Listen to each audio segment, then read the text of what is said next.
Jina naitwa Ibrahim Mohamed Mkumbuka, diwani wa kata ya Namayungu. Hapa changamoto ya mto ni kubwa sana.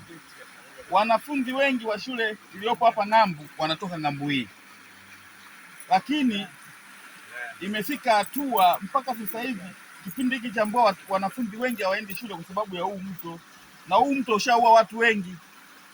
Kwa maana kuna kipindi kuna watu wanavuka tu wanabebwa na maji wanakufa. Sasa imefika hatua walimu wakishaanza kuona tu dalili ya mvua wanafunzi wanaruhusiwa wanatoka. Kwa kweli hapa changamoto kubwa, na mto huu ni mkubwa, kwa hiyo kwa watoto hauwezekani. Lakini kama ingekuwa hapa tumepata daraja, upo uwezekano, njia ipo juu kwa juu ambayo inashukia hapa na wanavuka hapa kwenda shuleni, lakini hali ni ngumu kusema ukweli.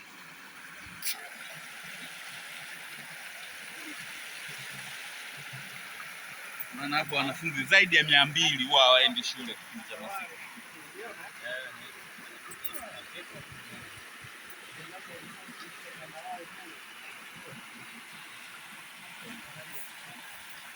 Hapa zaidi ya watoto 100.